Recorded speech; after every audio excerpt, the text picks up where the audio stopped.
POV. Buong araw akong ginugulo ng mga kinikilos ni Trisha. Hindi ko na siya makilala. Habang nasa trabaho ay nag-aalala ako para kay Mean, kaya maaga akong umuwi. Pagdating ko ay tulog na tulog siya. Habang pinagmamasdan ko siya ay hindi maalis sa labi ko ang ngiti. Bigla na lang sumagi sa isipan ko na what if pakasalan ko na siya. Tinawagan ko si Cassandra at Thor para ipaalam. Ang plano ko at pumayag naman sila. Naikwento ko na rin kasi ang ginawa ni Trisha. Nanggigigil si Cassandra sa galit. Mabuti't pinakalma ito ni Thor. Dapat lang na magpakasal na kayo dahil baka ano pang gawin ng malandi na yon. Gigil na sabi ni Cassandra. Mabuti't may kakilala na judge si Thor. Yun na lang daw ang kakasal sa amin. Nang tinanong ko si Mean ay pumayag naman siya. Maaga akong umalis sa bahay para ayusin ang ilang mga kailangan namin. Nakakuha kami kagad ng mga requirements dahil na rin sa tulong ng mga pinsan ko. Bumili na rin ako ng wedding ring namin. Mamayang hapon gaganapin ang kasal namin at kaunti lang ang mga bisita namin. Ang mga mapagkakatiwalaan ko lang ang mga sinama ko. Alam ko na magtatampo ang parents ko pero alam kong maintindihan nila kami. Narito ako ngayon sa bahay ng pinsan ko sa Batangas. Balak kong magpakasal mamaya bago lumubog ang araw. Si Chelsan ang bahala sa kanya. May private resort ang pinsan ko dito. Dito kami nag-set up. Civil wedding ito pero gusto ko memorable pa rin ito sa langga ko. Nag-ayos na ako ng sarili ko dahil nag-text na sa akin si Chelsan na malapit na sila. Congrats kuya, mag-aasawa ka na talaga.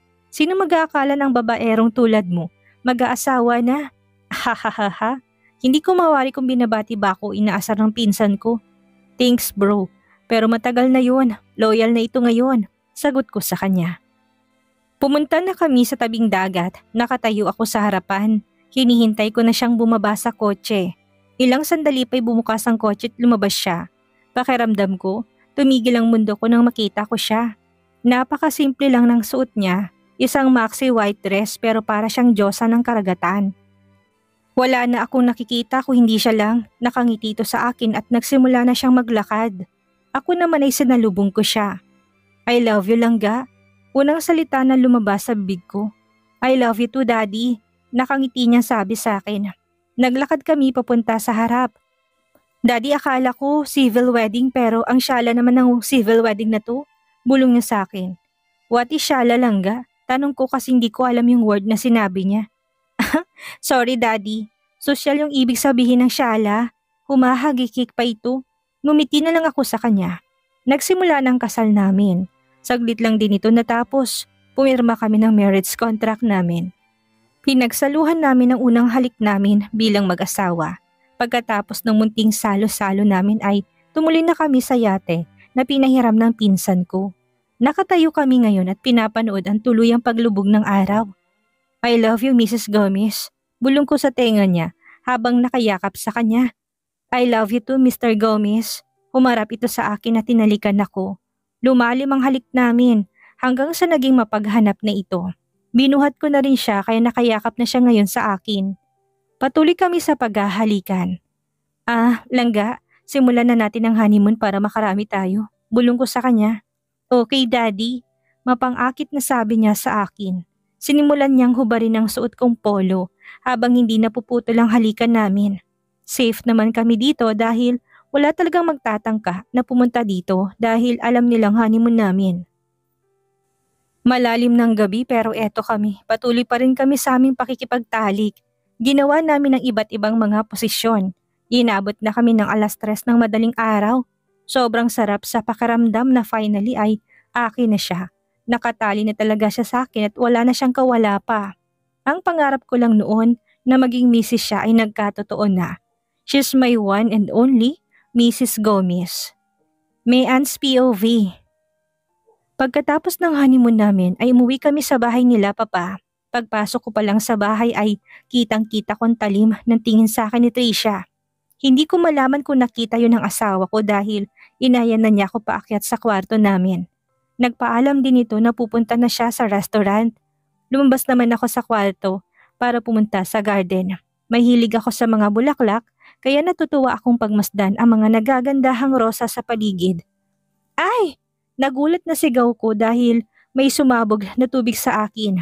Nang lingunin ko si Trisha pala ito, may hawak siyang hose at nakatutok ito sa akin. Trisha, ano bang ginagawa mo? Inis na tanong ko sa kanya.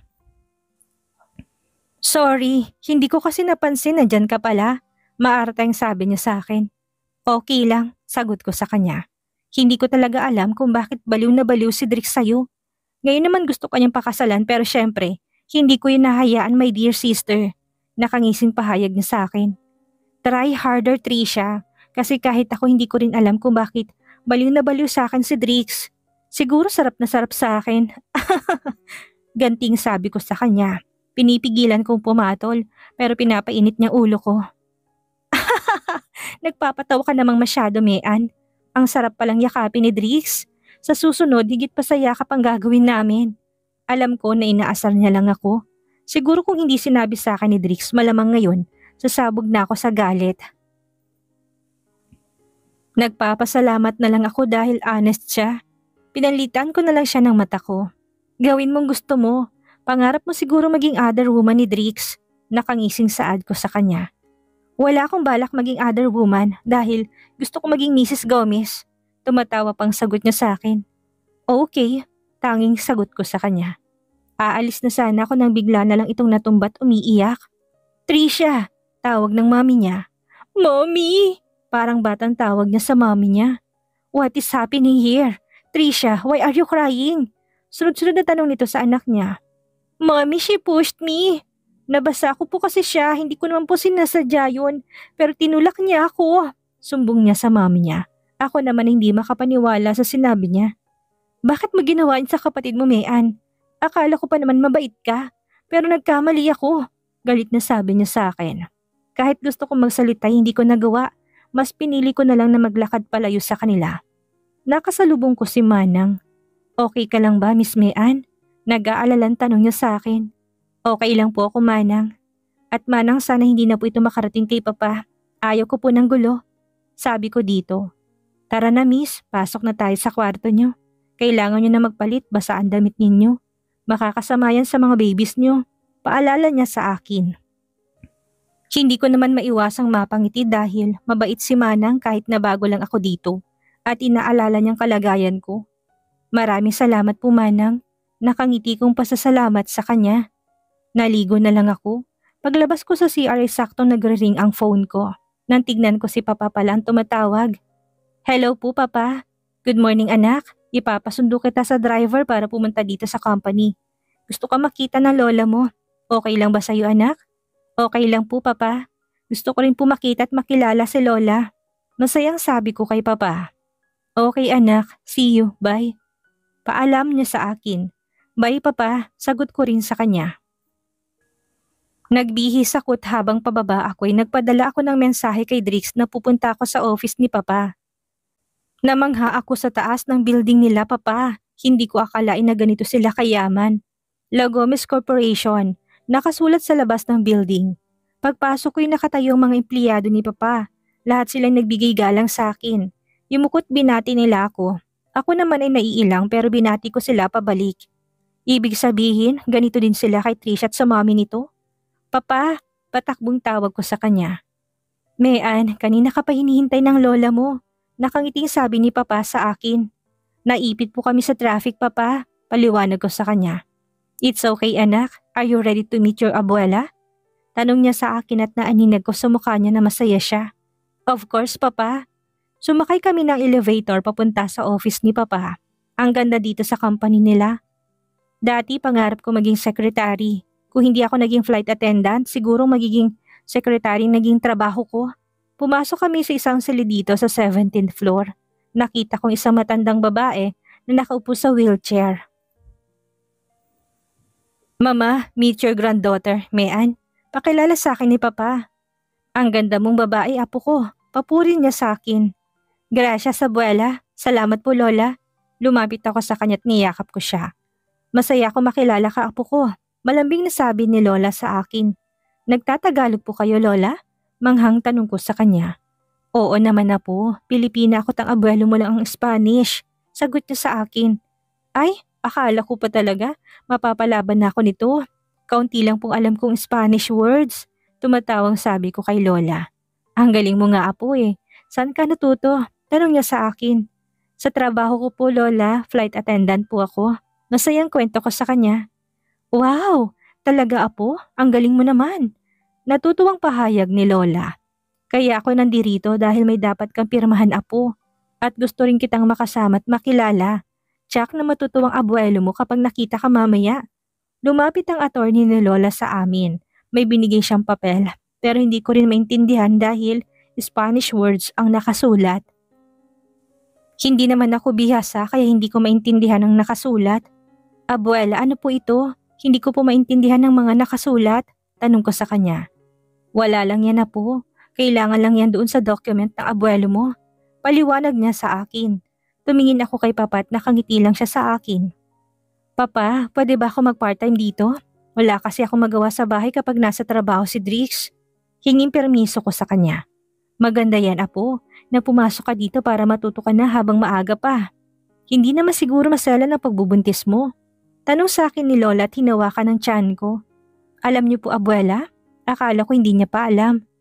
Sinabi ng papa mo sa akin, sa susunod nais ko makilalang mapapangasawa mo. Opo abuela, sigurado kung nagugustuhan niyo siya. Pahayag ko kay Lola. Patawarin niyo sana kami ng inay mo apo sa nangyari sa nakaraan. Kasalanan namin ang lahat. Umiiyak na sabi ni Lola sa akin. Wala na po yun abuela. Huwag na po kayong umiyak dahil napatawad na po kayo ni inay. Marami po siyang masasayang kwento tungkol sa inyo na napakabait niyo daw sa kanya. Kalimutan na po natin ang nakaraan abuela. Niyakap ko siya para iparating na maayos na ang lahat. Masaya kami nag-lunch nila abuela sa isang Spanish restaurant. Mamaya magpapaalam ako kay Drix na papasok ako sa company ni Papa. Nababagot lang kasi ako sa bayad para na rin maiwasan namin na magkagulo ni Trisha. Sabay na kaming umuwi ni Papa. Si abuela naman umuwi na rin sa mansion nila. Pagpasok ko'y sinalubong ako ng asawa ko ng isang mahigpit na yakap at halik. Habang ang kapatid ko ay halos umusok na ang ilong sa galit at inggit. Sorry ka na lang pero asawa ko na to. Wala ka ng pag-asa na maging Mrs. Gomez dahil hawak ko ng corona. Ani ko sa isipan, sabay ngisi rin sa kanya. Umakyat na kami ng asawa ko sa kwarto namin. How is your day langga? Tanong sa akin ng asawa ko. Masayang araw ko daddy, nakilala kong lola ko. Mabait naman siya. Akala ko talaga kagaya sa mga teleseryeng aayaw siya sa akin. Masayang kwento ko sa kanya. Masyado ka lang nadadala sa mga napapanood mo langga. Pero I'm happy for you dahil finally, nakilala mo ng iba mo pang relative. At sino ba naman ang hindi gugustuhin ka langga? Binihag mo ngang puso ko. Nakangiting sabi ng asawa ko. Daddy naman, pinapakilig mo ko. How about you? Kamustang araw mo? Tanong ko sa kanya. Also good langga. Medyo busy kami ngayon dahil maraming reservation. Wow, maganda yan daddy. Daddy, pwede ba akong pumasok sa company ni Papa? Nababagot kasi ako dito sa bahay kung okay lang naman sa'yo. Paalam ko sa kanya. Hindi ito sumagot at nakatingin lang sa akin. Baka hindi pumayag dahil hanggang ngayon hindi pa rin siya sumagot. Langga, ask muna tayo sa obi mo. Baka kasi mapagod ka langga. Nag-aalalang sabi niya sa akin. Tumawag na ako daddy at okay lang daw basta iwasan ko lang daw ang mapagod. Saad ko sa kanya. Hindi rin halatang prepared ka langga. Okay basta kapag may problema o may nararamdaman ka, magsabi ka kagad sa akin. Paalala niya sa akin. Thank you daddy, I love you. Bulong ko sa kanya. I love you also langga, matulog na tayo. Ihahatid kita sa first day mo bukas. Bulong niya rin sa akin bago kami natulog. Maaga palang igising na ako. Nagsuot ako ng bestida dahil medyo halata ng tiyan ko. Hinimas kong tiyan ko. Babies ko, behave lang kayo dyan ha. Mahal kayo ni mommy. Kausap ko sa kanila. Bumaba kami ng sabay ng asawa ko para mag-breakfast. Kasalo namin si Papa at ang mag-ina. Good morning po Papa, sabi ko sa kanya. Good morning din anak, are you ready for your first day? Tanong niya sa akin. Opo Papa, sagot ko naman sa kanya. Nagsimula na kaming kumain. Tahimik ang lahat nang bigla si Trisha ang nagsalita. Drix, can I work again at the restaurant? Tanong niya sa asawa ko. Sabay kami natigilan ng asawa ko sa sinabi niya. Hindi pa nakasagot ang asawa ko na magsalita ang mommy ni Trisha. Pumayag ka na Drix, Wala naman sigurong masama kung doon na lang pumasok si Trisha. We're family, right, Mean? There's nothing wrong naman siguro kung doon niya gugustuhin magtrabaho. Dagdag pa niya sa sinabi niya. Nahirapan tuloy ako magdesisyon dahil nahihiya ako sa harap ni Papa.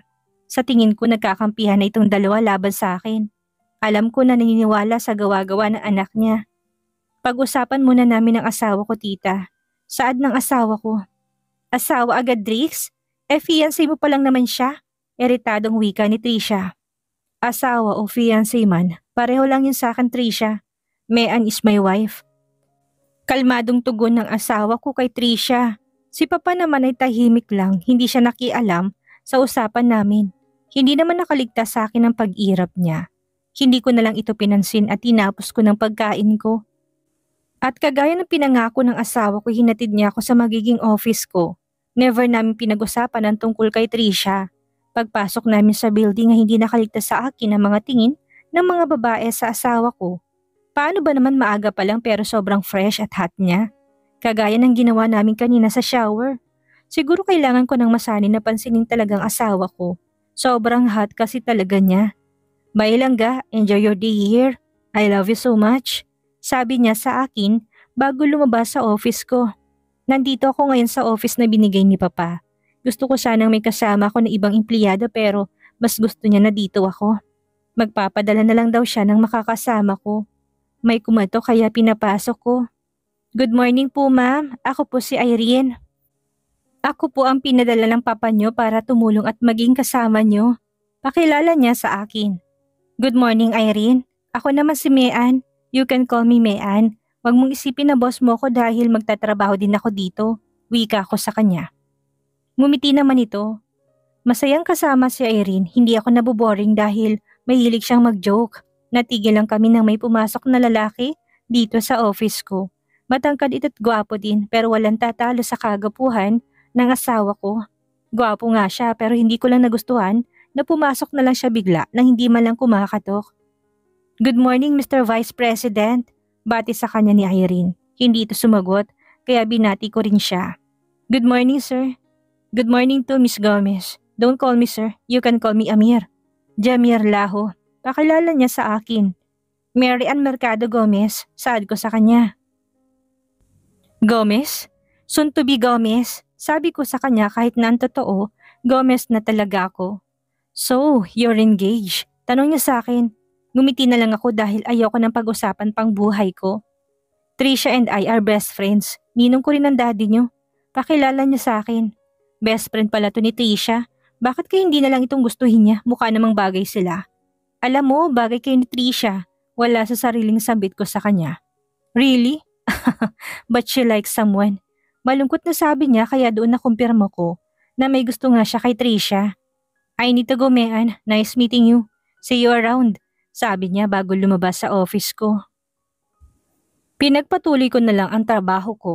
Sumapit ng uwian at sabay kaming lumabas ni Irene sa building. Pero nauna na ito sa akin. Habang hinihintay ko si Drix ay lumapit sa akin si Jamir. Hi Mean, are you waiting for someone? You can come with me. I'll bring you home. Alok niya sa akin. Naku, wag na, may sundo ako, saad ko sa kanya. Pero baka matagal pa siya, pwede naman kitang ihatid. Patuloy na alok niya sa akin. Okay lang talaga ako, Jamir. Malapit na rin siya. Saad ko kay Jamir. Makulit rin siya pero buti na lang dumating ng asawa ko. Akala ko nakangiti ito sa akin pero madilim na naman ang mukha niya. Nakakainis lang kasi ang gwapo niya lalo kapag ganyan siya. Parang gusto ko tuloy na nagsusungit siya sa akin. Hi langga, bati niya sa akin sabay halik sa labi ko. Jamir, si Drix nga pala, asawa ko. Pakilala ko sa kanya. Akala ko fiancé mo, tanong niya sa akin. Hindi ba pwedeng asawa na kahit engaged pa lang pare? By the way, Hendrix Gomez pala pare. Maangas na pakilala ng asawa ko. Parang gusto kong matawa pero pinipigilan ko. Ang cute niya kasi. Jamir Laho, pakilala niya sa asawa ko. Sige Amir, mauna na kami sayo. Paalam ko sa kanya. Tanging-tango lang ang sinagot niya sa akin. Inalalayan ako ng asawa ko papasok sa kotse. Daddy, ang hot mo kapag suplado ka. Lalo ka nagiging gwapo, sabi ko sa kanya. Nakita ko naman ang pagsilay ng ngiti sa labi niya. Langga, parang ayaw na kitang payagang pumasok sa office. First day mo pa lang pero may umaaligid na kaagad sa'yo. Ani niya sa akin. Nagsiselos ka na naman, Daddy. Don't worry kasi mga gaganda kong mata, ikaw lang ang nakikita. Nakangiting sabi ko sa kanya. Ay! Nagulat ako nang buhatin niya ako papunta sa kanya. I love you, Langga. Lagot ka sa akin mamaya sa bahay. Nagsiselos ako kaya tanggalin mo mamaya. Nakangising wika niya sa akin. Tanging tawa lang ang sinagot ko sa kanya. At nangyari talagang singilan pag uwi namin. Akala ko hindi siya seryoso, pero talaga namang ginawa niya talaga. Pasalamat na lang talaga kami kasi natapos na kami bago ulit kami bulabugin ng kapatid ko. Kinukulit niya si Drix na magtatrabaho siya sa Gomez. At dahil advance mag-isip ang asawa ko hindi siya pumayag, natawa na lang din ako sa dahilan niya. Ayaw daw niya nabigyan pa si Trisha ng dahilan na lalo siyang magustuhan. Sobrang confident talaga niya na sabihin ng gwapo daw niya. Kaya habulin siya. Nang ako na nagbiro ay bigla na lang itong nagtampo. Nagselos talaga siya kay Jamir dahil nagpapaalala talaga siya na huwag kong kausapin si Jamir. Nasa trabaho ako ngayon at tanghali na. Tinatapos lang namin ni Irene ang iba pang mga papers. May bago kaming kasama ngayon, si Cindy. Pinili ni Cindy na mag-OJT dito kaysa sa company ni Kuya Thor. Nahihiya na raw siya sa dami ng naitulong nila ni Ate Cassandra sa kanya. Hindi ko rin kasi inaasahan na makikita ko siya dito. Masaya ko silang dalawang kasama ko. May kumatok sa pintuan ng buksan ni Irene ay bumungad sa amin ng asawa ko na may dalang food. Kanina pa kasi ako natatakam sa asawa ko, sa luto ng asawa ko. Meant to be talaga kami dahil nahuhulaan niya mga iniisip ko. Sabay naming apat na pinagsaluhan ng masarap na tanghalian. Lumipas sa mga araw at mga linggo, naging masayang pagsasama namin ng asawa ko. Nakabalik na rin kami sa kondo. Hindi naman kami pinigilan ni Papa. Hanggang ngayon hindi kami naging maayos na Trisha. Patagal ng patagal ay kung ano-anong hinihingi ko sa asawa ko kagaya na lang ngayon. Daddy gising, ginigising ko siya. Sagot niya sa akin. Daddy, nagugutom ako, gumising ka na. Ulit na gising ko sa kanya. Langga, what do you want to eat? Tanong niya sa akin habang nakapikit pa rin. Gusto kong kumain ng orange na kulay red. Nakangusong sabi ko sa kanya. What? Langga, meron bang orange na red? Napabangon ito bigla sa pagkagulat. Siguro, meron Daddy. Hanapan mo ko, gusto namin yun eh. Nakangusong sabi ko sa kanya. Ewan ko ba? Simula nang mabuntis ay ako lagi na lang kakaibang gusto ko. Drix POV. Antok na antok pa ako pero ginising ako ng asawa ko. Sa simula hindi ko siya masyadong pinapansin. Pero nang bigla siyang humingi ng orange na red, nagising kagad ang diwa ko. 4 months ng tiyan niya at talagang nagsisimula na siyang humingi sa akin ng mga kakaibang mga pagkain. Noong nakaraan, nahirapan din akong humanap ng hinihingi niya sa akin. Gusto niya kasi ng strawberry makinis. Mabuti na lang tinulungan ako ni Cassandra. Sabi niya, i-coat na lang namin sa strawberry ganache. Nagustuhan naman niya kaya nakahinga ako ng maluwag. Pero ngayong madaling araw, saan naman nakukuha ng orange na kulay red? Bigla na namang sumakit ang ulo ko. Langga, pwede bang bukas na lang ako maghanap ng orange na red? Tanong ko sa kanya. Nagpout pa ito bago sumagot sa akin. Pwede naman, pero ngayon ipagluto mo ako ng champurado. Yung sunog ulit, Daddy. Masarap kasi yun. Nagpapakit pa to habang nagsasalita. Langga, baka maging itim naman ang anak natin yan. Pagbibiro ko sa kanya. Hindi yan, Daddy. Sagot naman niya sa akin. Hindi ko alam kung normal pa ba ito pero sa tingin ko masasanay na ako. Bumangon na ako para magluto ng sunog niyang champurado. Natatakot na ako sa mga hihilingin niya sa akin sa susunod. Nandito ako ngayon sa kusina. Sumunod naman ito sa akin. Medyo malaki ng tiyan niya dahil 4 months na tapos 3 pang nasa loob. Nasa lahi din namin na may mga kambal dahil may mga pinsan kasi akong kambal. Excited na ako makita ang mga babies namin. Simula nung umuwi kami dito sa kondo'y araw-araw nang pumupunta si Trisha sa Gomez Resto. Sa totoo lang ayoko nang nandoon siya palagi. Lumapit ako sa asawa ko at niyakap ko siya. Ang sarap sa pakiramdam kapag niyakap ko siya. Wala nang ibang babaeng makakapagbigay ng ganitong pakiramdam sa akin kung hindi siya lang. Langga, mahal na mahal kita. Bulong ko sa kanya. Inamoy-amoy ko rin ang leeg niya. Ang bango niya talaga kahit na hindi ito nagpapabango. Mahal din kita, Daddy. Saad niya sa akin sabay hawak niya sa ulo ko at nilaro niyang buhok ko.